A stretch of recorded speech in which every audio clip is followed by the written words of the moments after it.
الحمد لله رب العالمين والعاقبة للمتقين والصلاة والسلام على سيد الأنبياء والمرسلين وعلى آله وأصحابه أجمعين۔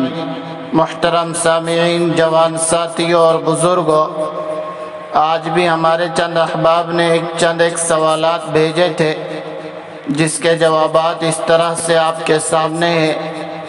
سب سے پہلا سوال یہ ہے کہ کیا ایسے آدمی پر بھی قربانی واجب ہے جس کے پاس اس وقت بالکل بھی بچت کھاتہ نہ ہو؟ جو کچھ بھی تھا وہ لاک ڈاؤن کی وجہ سے بالکل ہی ختم ہو گیا اور اب بڑی مشکل سے گھر چل رہا ہے۔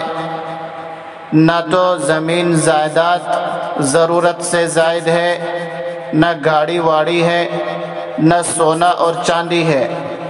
مطلب یہ ہے کہ جو کچھ ہے بہت مشکل سے جیا جا رہا ہے اور رہنے کے لیے چھوٹا ایک مکان ہے۔ ضرورت سے زائد کوئی چیز نہیں دکھتی اور اتنی نہیں ہے جس سے نصاب پورا ہو سکے، تو ایسے آدمی پر قربانی واجب ہے؟ اس کا جواب بڑی سادہ سا یہ ہے کہ جب ایسا آدمی جس کے پاس ضرورت سے زائد اتنا سامان، پیسہ، گھر بار یا گاڑی وغیرہ، سونا چاندی وغیرہ کچھ بھی نہیں ہے جس سے نصاب پورا ہو سکے، تو ایسے انسان پر قربانی واجب نہیں ہے۔ ایک دوسرا سوال یہ ہے کہ ہمارے یہاں یہ مشہور ہے کہ قربانی صرف مردوں کے نام سے دی جاتی ہے، صحیح کیا ہے آپ بتائیں؟ اس کا جواب یہ ہے کہ یہ آپ کے یہاں جو مشہور ہے یا رواج ہے وہ غلط رواج ہے۔ جو مشہور ہے وہ غلط مشہور ہو گیا ہے، اس لیے کہ قربانی اس انسان پر واجب ہے جو صاحب نصاب ہو۔ ضرورت اصلیہ کے علاوہ اتنے پیسے، سونے چاندی یا پھر مال، چاہے وہ گاڑی ہو، چاہے گھر بار ہو، چاہے وہ زمین جائیداد ہو، اتنے پیسے بن جائیں اس سے جس سے 612 گرام چاندی خرید سکے، یعنی 52.5 تولہ چاندی کے برابر ہو سکے، تو ایسے انسان پر قربانی کرنا واجب ہے۔ مرحومین کی طرف سے قربانی کرنا باعث ثواب ہے۔ اگر آپ مرحومین کی طرف سے کرتے ہیں تو ان کو ثواب پہنچے گا، لیکن جس انسان پر قربانی واجب ہے اگر وہ اپنی طرف سے نہیں کرتا ہے تو ایسے انسان پر واجب باقی رہ جاتی ہے۔ مثال سے سمجھیں آپ اس چیز کو۔ ایک انسان وہ ہے جس کے اوپر ایک وقتیہ نماز فرض ہوئی، ظہر کی نماز، عصر کی نماز، مغرب کی نماز۔ رمضان آیا تو رمضان کے روزے فرض ہو گئے۔ اگر یہ ادا نہیں کرتا ہے تو اب اس کے ذمے میں وہ نماز یا وہ روزہ باقی رہ جاتا ہے۔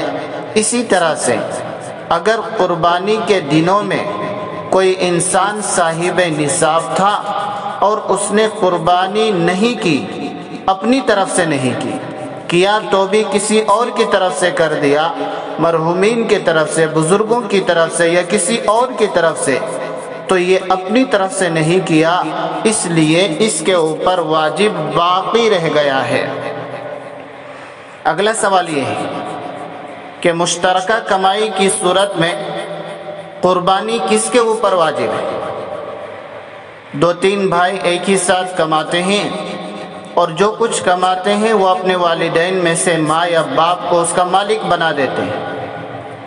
یاد رکھیے، ماں کو اگر مالک بناتے ہیں یہ 3 بھائی مل کر یا 2 بھائی مل کر، اور ماں کے پاس قربانی کے دنوں میں اتنے پیسے یا اتنے اور سامان ضروری حاجت اصلیہ کے علاوہ ہے، جن بیٹوں نے کما کر ماں کو دیا ہے، ماں کو مالک بنا دیا ہے، یا باپ کو دیا ہے اور باپ کو مالک بنا دیا ہے، تو ماں پر یا پھر باپ پر قربانی کے دنوں میں اتنے پیسے ہوں جس سے وہ 52.5 تولہ یعنی کہ 612 گرام چاندی خرید سکیں گے، تو ایسی صورت میں ماں پر یا پھر باپ پر قربانی واجب ہوگی۔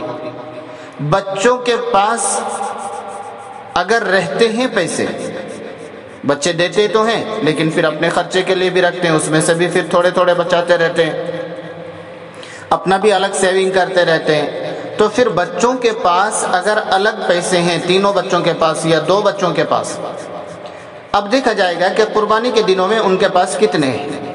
اگر قربانی کے دنوں میں ان کے پاس، بچوں کے پاس بھی اتنے پیسے ہیں جس سے 52.5 تولہ چاندی خریدا جا سکے، تو بچوں کے اوپر بھی قربانی واجب ہے، اور بچے یا ماں یا باپ کو جس کو بھی دے رہے اس پر بھی قربانی واجب ہے۔ ایسا نہیں ہو سکتا کہ ہماری کمائی کا آدھا سے زیادہ حصہ ماں باپ کو دے دیتے ہیں، اس سے گھر بار چلتا ہے، تو ماں نے یا باپ نے قربانی کر دی تو گویا کہ ہمارے طرف سے بھی قربانی ہو جائے گی، ایسا نہیں ہوتا ہے۔